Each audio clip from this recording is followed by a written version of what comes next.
Cordial saludo, mi nombre es Yasmina Alejandra Fernández Rodríguez. Hoy en Psicología de la Política vamos a dar continuidad a la etapa 2, Fundamentación Conceptual. Pertenecemos al grupo 84, mi grupo está conformado por Laura Camila Orozco, Lina Jiménez y quien les habla, Yasmina Alejandra Fernández. Muchas gracias, compañera. Bueno, vamos a dar un poco de la introducción de lo que vamos a ver hoy en en el conversatorio de psicología política. Bueno, la psicología política es una disciplina que se enmarca en la intersección de la psicología y la política, explorando cómo los procesos psicológicos influyen en la conducta política de individuos y grupos. Su objeto de estudio incluye análisis de actitudes, creencias, comportamientos, dinámicas sociales que afectan a la participación y la percepción política. Este campo se enfoca en diversos temas de análisis, desde la formación de actitudes y el comportamiento electoral hasta la influencia del contexto social y cultural. Vamos a dejar hasta ahí la introducción. Voy a darle paso a mi compañera Lina Jiménez. Muchísimas gracias, compañeras. Y ante esta presentación debemos dar respuesta a unos interrogantes, y el primero es: ¿qué se entiende por psicología política?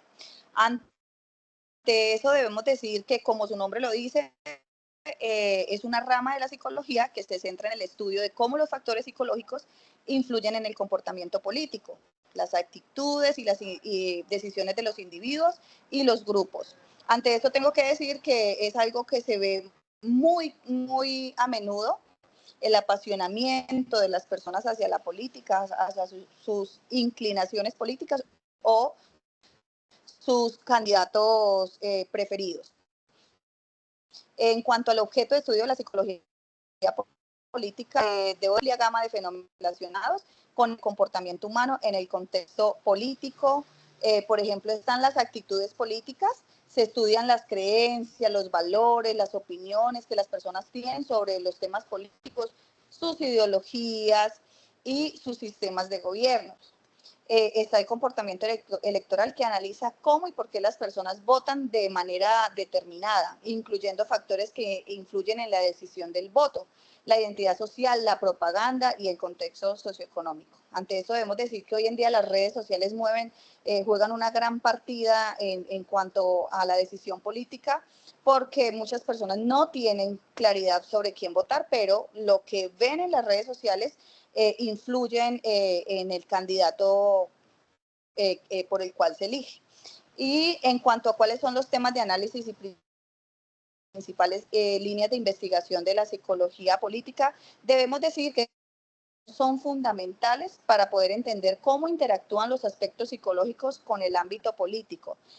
Las más sobresalientes son la justificación del sistema. Esta me parece muy importante porque se trata de estudios sobre cómo las personas justifican o legitiman los sistemas políticos y sociales, incluso cuando son injustos. Muchísimas gracias. Gracias, compañera Lina. Gracias, compañera Lina, por su aporte, está bien interesante. Dando respuesta a la segunda pregunta, ¿de qué manera la psicología política puede contribuir hacia el fortalecimiento de los procesos comunitarios?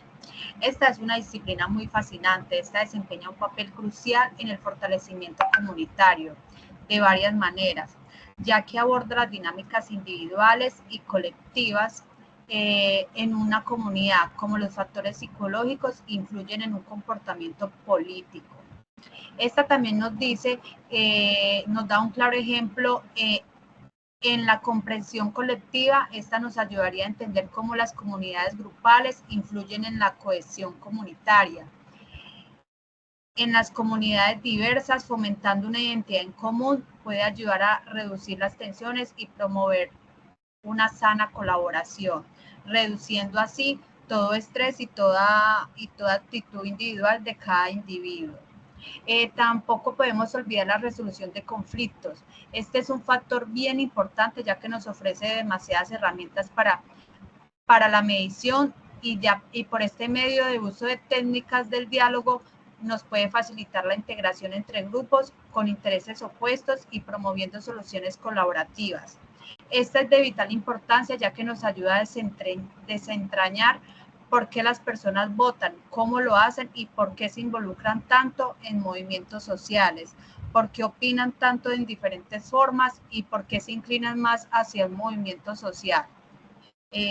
Muchas gracias. Le doy la palabra a mi compañera Laura.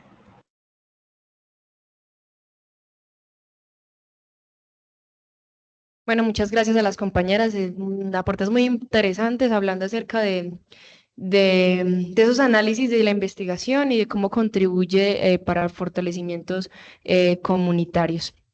Para la tercera pregunta tenemos cómo la psicología política puede ser un instrumento hacia la construcción de perdón y reconciliación en un escenario postconflicto, asumiendo una identidad colectiva, que es muy importante, como lo nombra el autor Tafel, 1984. El cambio de esa situación tiene que venir de la mano de la presión de la ciudadanía, porque esto tiene que ver, como lo estás planteando, con un trabajo en cultura de paz. Hay en sus contextos varios contextos, ¿cierto? Uno es la identidad social colectiva, otro el de movilización y el tercero de politización.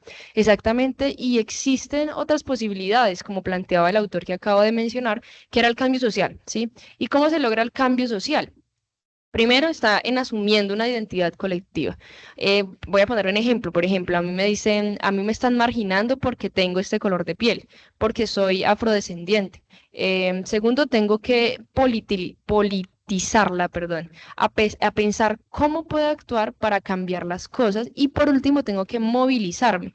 Y voy a movilizarme por otra razón fundamental, ¿sí? Porque esta movilización va a ser eficaz para generar un cambio. O sea que la dimensión de la politización siempre está asociada a la resistencia, a la transformación, que está ligada básicamente a un sentimiento de injusticia por una privación relativa que me genera ira y que solo se concreta en movilización. Y si creo que esto es una acción que será eficaz, entonces en ese orden hablamos de identidad social.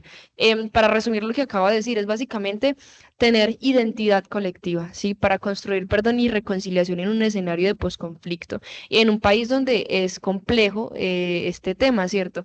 Lo decían las otras compañeras, nosotros lo que quiere hacer sentir de pronto la política, la psicología de la política es cómo actúa el ser humano en ciertos escenarios, ¿cierto? Si nosotros nos volvemos personas que tenemos identidad, seguramente va a ser mucho más fácil construir el perdón y la reconciliación, movilizándonos y teniendo identidad. Eso sería como mi aporte en esta noche. Muchas gracias, compañera Laura. Daríamos por terminado el conversatorio. Muchas gracias. Hasta luego. Gracias. Luego.